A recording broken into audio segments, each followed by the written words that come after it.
जैसे कि आप लोगों ने ये देखा ही होगा कि ये क्वेश्चन एरोमेटिसिटी पे आया है जून 2011 में। तो ये क्वेश्चन में हमको ये पूछा गया था कि इसमें होमो एरोमेटिक कौन सा है, एंटी एरोमेटिक कौन सा है और एरोमेटिक स्पेसिस कौन सा है। तो ये क्वेश्चन सॉल्व करने के लिए हमको एरोमेटिसिटी ये जो चैप्टर है ये हमको आना चाहिए। तो उस चैप्टर में से ये आया हुआ क्वेश्चन है। तो ये बहुत इजी क्वेश्चन है और इसको सॉल्व करने के लिए हमको ये कंसेप्ट पहले पता होना चाहिए कि भाई होमो एरोमेटिक क्या होता है, एंटी एरोमेटिक क्या होता है और एरोमेटिक क्या होता है। तो यहाँ पे जो है यहाँ पे एक रूल लगाया जाता है जिसका नाम होता है हकेल रूल। हकेल रूल, ठीक है। हकेल रूल क्या कहता है? हकेल रूल कहता है कि अगर तुम्हारे पास में 4n+2 पाई इलेक्ट्रॉन अगर होंगे तो वो होता है तुम्हारा एरोमेटिक, ठीक है। तो इसमें सब रूल भी अप्लाई कर दिए उन्होंने। सब रूल मतलब ये रूल के अंदर में रूल। तो हकेल रूल ओबे करने के लिए पहले तो तुम्हारी सिस्टम जो होती है वो तुम्हारी सिस्टम में होनी चाहिए साइक्लिक पहला। फिर सेकंड नंबर पे आता है उसमें कॉन्जुगेशन होना चाहिए, कॉन्जुगेटेड, ठीक है। फिर थर्ड नंबर पे आता है साइक्लिक हो गया, कॉन्जुगेटेड हो गया, डी लोकलाइज होनी चाहिए। ये 3 रूल अगर सेटिस्फाई करता है, साइक्लिक है, कॉन्जुगेटेड है, डी लोकलाइज है और उसके बाद में 4n+2 रूल अगर ओबे करता है तो वो जो स्पेसिस होगी उसको हम कहेंगे एरोमेटिक, ठीक है। और अगर ये तीनों रूल सेटिस्फाई हो रहे हैं पर यहाँ पे 4n+2 के जगह पे 4n ये अगर ओबे हो रहा है, ठीक है, मैं आपको बताऊंगा ही कि 4n क्या है, 4n+2 क्या है। पर अगर 4n ये ओबे हो रहा है तो वो सिस्टम होती है एंटी एरोमेटिक, ठीक है।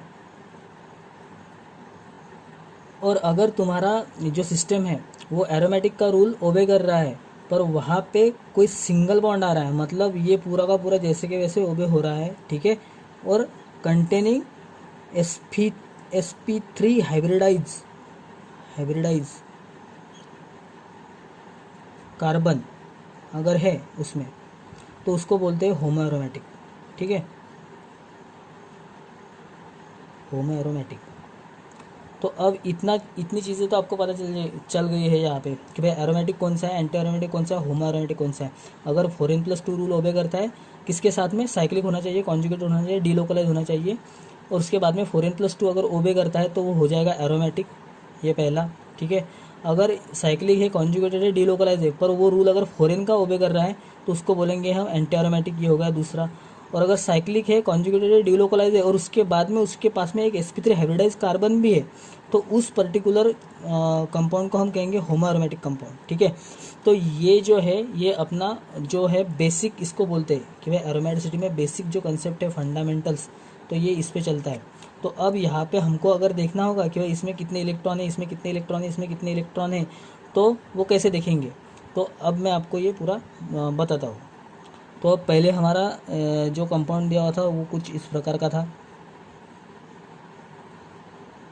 सॉरी, ऐसा ऐसा ऐसा ऐसा ऐसा, उसके बाद में ऐसा ऐसा और ऐसा, ठीक है। यहाँ पे प्लस चार्ज, यहाँ पे है हाइड्रोजन, यहाँ पे है हाइड्रोजन, ठीक है। उसके बाद में double single double, double single double single double. तो फिर अब यहाँ पे हम देखेंगे कि ये रूल ओबे हो रहा है कि नहीं, ठीक है। तो ये रूल ओबे हो रहा है कि नहीं ये देखने के लिए हमको क्या करना पड़ेगा? पहले तो 4n+2 पाई इलेक्ट्रॉन अगर होंगे तो वो हो जाएगा तुम्हारा एरोमेटिक। तो यहाँ पे कितने पाई इलेक्ट्रॉन हैं? ये एक डबल बॉन्ड, ठीक है, एक double bond means 2 pi electron, ठीक है। ये इक्वेशन आपको ध्यान में रखना है इसमें, ठीक है। तो यहाँ पे कितने पाई इलेक्ट्रॉन है? यहाँ पे एक डबल बॉन्ड है, दूसरा डबल बॉन्ड है, तीसरा डबल बॉन्ड है, मतलब यहाँ पे कितने डबल बॉन्ड है? 3 डबल बॉन्ड, ठीक है। इसका मतलब यहाँ पे कितने इलेक्ट्रॉन है? 6 पाई इलेक्ट्रॉन, ठीक है। तो इतना अगर आपको क्लियर हो गया होगा तो इसको हम इसके साथ में सेटिस्फाई करेंगे। तो 4n+2 equals to 6 pi electron, ठीक है। अब 4n+2 is equal to 6 pi electron, तो 4n equals to 6 - 2, 4n equals to 6 - 2 4, n equals to 4 divided by 4, n equals to 1। तो जब यहाँ पे 4n+2 रूल ओबे होता है और n की value is equals to 0 1 2 3 and so on ऐसे आएगी, ठीक है, तब इसको हम कहेंगे एरोमेटिक, ठीक है, तब हम इसको कहेंगे एरोमेटिक। अगर यहाँ पे 4n+2 रूल ओबे होता है और n की वैल्यू 0 1 2 3 ऐसे आती है, किसके बजाय हाफ 3/2, अगर ऐसे वैल्यू आई तो ये रूल ओबे नहीं होता, n की वैल्यू कितनी आनी चाहिए 0 1 2 3, तो वो एरोमेटिक है। तो अब देखो यहाँ पे पहली बात तो ये कैसा कंपाउंड साइक्लिक है, पूरा का पूरा ये साइकिल हो रहा है, ठीक है। उसके बाद में दूसरी बात ये है कि इसमें कितने पाई इलेक्ट्रॉन है, और वो पाई इलेक्ट्रॉन जो है वो जो डबल बॉन्ड है वो कॉन्जुगेशन में है कि नहीं ये देखना है हमको। तो ये डबल सिंगल सिंगल ये चार्ज है, तो ये चार्ज को स्टेबलाइज करने के लिए यहाँ पे ऐसा दौड़ेगा, ठीक है। तो फिर से कॉन्जुगेशन में यहाँ पे चार्ज आएगा तो इसको ये करेगा, फिर यहाँ पे ये ऐसे, तो इसके डीलोकलाइज अगर स्ट्रक्चर हम निकालेंगे तो अपने को ये समझ में आता है कि ये कॉन्जुगेटेड भी है, ठीक है। तो ये कॉन्जुगेशन में है, इसके डबल बॉन्ड घूमते हैं क्योंकि ये चार्ज है इस पर, ठीक है, ये स्टेबलाइज करने के लिए घूमेंगे, ठीक है। तो जैसे ये चार्ज को स्टेबलाइज करने के लिए वो घूमेंगे तो ये कॉन्जुगेटेड है, डीलोकलाइज है, ये सब प्रॉपर्टी इसने सेटिस्फाई की है। मतलब पहला साइक्लिक वाला क्या, तो ये साइक्लिक है, दूसरा कंपाउंड शुड बी डीलोकलाइज है, ठीक है, और थर्ड कौन सा, कॉन्जुगेशन, फुल्ली कॉन्जुगेटेड।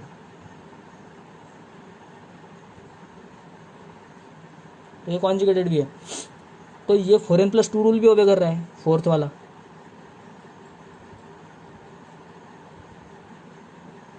ठीक है। तो इसके बाद में इसमें और क्या दिख रहा है हमको, यहाँ पे ये sp3 हाइब्रिडाइज कार्बन है, ये कार्बन को देखो 1 2 3 4 ये 4 बॉन्ड है, ठीक है, spp sp3, ठीक है। तो ये sp3 हाइब्रिडाइज अगर कार्बन है तो इसमें फिफ्थ वाला पॉइंट ऐड हो गया कि यहाँ पे sp3 हाइब्रिडाइज कार्बन है।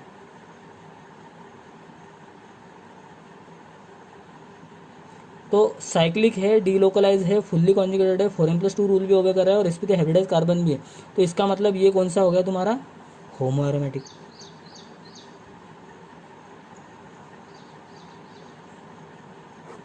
ठीक है। अब दूसरा वाला कौन सा था अपना, दूसरा वाला कुछ इस प्रकार का था, यहाँ पे था प्लस चार्ज, यहाँ पे था डबल बॉन्ड, यहाँ पे था डबल बॉन्ड। तो यहाँ पे देखो तो डबल सिंगल ये चार सिंगल डबल, तो यहाँ पे भी ये साइक्लिक है, ठीक है, साइक्लिक है, डबल बॉन्ड है, कॉन्जुगेशन में क्या डबल सिंगल डबल, तो कॉन्जुगेशन में भी है, घूमते हैं क्या, डीलोकलाइज है क्या, तो ये इसको अगर स्टेबलाइज करने के लिए जाएगा तो ये कैसा बन जाएगा, कुछ इस प्रकार का बन जाएगा। यहाँ पे ये डबल बॉन्ड आ जाएगा, यहाँ पे पॉजिटिव चार्ज आ जाएगा, यहाँ पे डबल बॉन्ड, तो इसको स्टेबलाइज करने के लिए फिर से डबल बॉन्ड घूमेगा, तो ये कैसा बन जाएगा, ये कुछ इस प्रकार का बन जाएगा। यहाँ पे ये डबल बॉन्ड आ जाएगा, यहाँ पे डबल बॉन्ड आ जाएगा, यहाँ पे पॉजिटिव चार्ज, ठीक है। तो इसका मतलब ये घूम भी रहा है, ठीक है। तो ये साइक्लिक है, उसके बाद में कॉन्जुगेटेड है, उसके बाद में डीलोकलाइज भी है, ठीक है। तो अब ये 4n+2 रूल ओबे करता है या 4n+2 रूल ओबे करता है या 4n वाला रूल ओबे करता है, इस पर ये सब कुछ डिपेंड है, ठीक है। तो अब हम देखेंगे कि 4n+2 वाला ओबे करता है कि 4n वाला। तो इसमें कितने डबल बॉन्ड है, 2, तो मतलब 2 डबल बॉन्ड, एक डबल बॉन्ड यानी 2 पाई इलेक्ट्रॉन, 2 डबल बॉन्ड यानी कितने पाई इलेक्ट्रॉन, 4 पाई इलेक्ट्रॉन। तो यहाँ पे 4 पाई इलेक्ट्रॉन यहाँ पे लिख देते और इसके बाद में 4n के बाजू में 4 पाई इलेक्ट्रॉन लिख देते हैं। तो अब देखते हैं, तो यहाँ पे अगर 4n+2 में हमने ओबे करने के लिए गए हम, तो 4n equals to 4 - 2 equals to n equals to 2 divided by 4, n equals to 2 1 × 2 2 2 × 4 means half, n equals to half. तो n की वैल्यू हाफ आ रही है, तो मैंने आपको पहले ही बोला था अगर n की वैल्यू इंटीजर नहीं आती, फुल इंटीजर 0 1 2 3 ऐसा नहीं आता, तो वो एरोमेटिक होगा, अगर ऐसी वैल्यू आती है तो। और अगर ऐसी वैल्यू नहीं आएगी तो हमको दूसरा रूल सेटिस्फाई करना पड़ेगा, जो कि होता है ये। तो 4n equals to 4 pi electron, n equals to 4 divided by 4, n equals to 1। तो यहाँ पे n की वैल्यू आ रही है, तो यहाँ पे कौन सा रूल हो रहा है, 4n वाला। तो इसका मतलब ये कौन सा है, एंटी एरोमेटिक, ठीक है। तो अब ये हो गया होमो एरोमेटिक, ये हो गया एंटी एरोमेटिक। तो जाहिर सी बात है कि तीसरा वाला कौन सा होगा, एरोमेटिक। तो हम उसके लिए भी देखते हैं कि वो एरोमेटिक है या कौन सा है, तो ठीक है। तो हम उसके लिए देखते हैं। तो अब यहाँ पे मैं लिख देता हूँ उसका ये स्ट्रक्चर कुछ वो इस प्रकार का था, ठीक है। यहाँ पे था पॉजिटिव चार्ज, यहाँ पे था डबल बॉन्ड, ठीक है। तो अब ये इसमें कितने पाए यहाँ पे देखेंगे हम, ये कॉन्जुगेट है क्या, तो हाँ ये डबल है, यहाँ पे बाद में सिंगल है, यहाँ पे चार्ज है, तो ये इसको स्टेबलाइज करने के लिए यहाँ पे जाएगा ऐसे, तो ये यहाँ पे ऐसे डबल बॉन्ड घूमेगा, यहाँ पे पॉजिटिव चार्ज हो जाएगा, ठीक है। फिर से इसको स्टेबलाइज करने के लिए यहाँ पे जाएगा, तो ये फिर से कुछ इस प्रकार का बन जाएगा, यहाँ पे डबल बॉन्ड आएगा, यहाँ पे पॉजिटिव चार्ज आ जाएगा, ठीक है। तो इसका मतलब क्या है कि ये कॉन्जुगेटेड है, तो ये भी साइक्लिक है, उसके बाद में कॉन्जुगेटेड है, ठीक है। उसके बाद में डीलोकलाइज है, ठीक है। अब ये देखते हैं 4n+2 ओबे करता है या 4n वाला, ठीक है। 4n+2 इक्वल्स टू, यहाँ पे कितने डबल बॉन्ड है, एक डबल बॉन्ड मतलब 2 इलेक्ट्रॉन, ठीक है। यहाँ पे साइड में हम लिखेंगे 4n इक्वल्स टू 2 इलेक्ट्रॉन, ठीक है। तो अब यहाँ पे 4n equals to 2 - 2 is equals to n equals to 0 divided by 4, n equals to 0। तो n की वैल्यू कैसे आ रही है, इंटीजर में 0 1 2 3 एंड सो ऑन। यहाँ पे देखते हैं, यहाँ पे करके 4n is equals to 2 pi electron, n equals to 2 divided by 4, 2 1 = 2, 2 2 = 4, n equals to half. तो यहाँ पे ये रूल ओबे नहीं हो रहा है, तो यहाँ पे कौन सा रूल ओबे हो रहा है, ये। तो 4n+2 का रूल अगर ओबे हो रहा है तो वो कौन सा हो गया फिर, एरोमेटिक, ठीक है। तो अगर ये एरोमेटिक है तो हमारा जो ऑप्शन रहेगा वो कौन सा बराबर रहेगा, ऑप्शन नंबर 1, कि भाई ए जो है, जो कि यहाँ पे हमने अब जो हमारा ऑप्शन है वो कौन सा करेक्ट रहेगा फिर, ये वाला ऑप्शन ए, क्योंकि वहाँ पे ए में क्या बोला है उसने, इसको बोला है होमो एरोमेटिक, ठीक है। ऑप्शन बी को बोला है एंटी एरोमेटिक, ठीक है, और ऑप्शन सी को बोला है एरोमेटिक। तो ये वाला जो ऑप्शन है अपना ये करेक्ट है, ठीक है। तो option A is correct answer, correct answer. तो ऐसे ही सॉल्यूशन अगर आपको देखने होंगे तो मेरे चैनल को फॉलो करो। Thank you.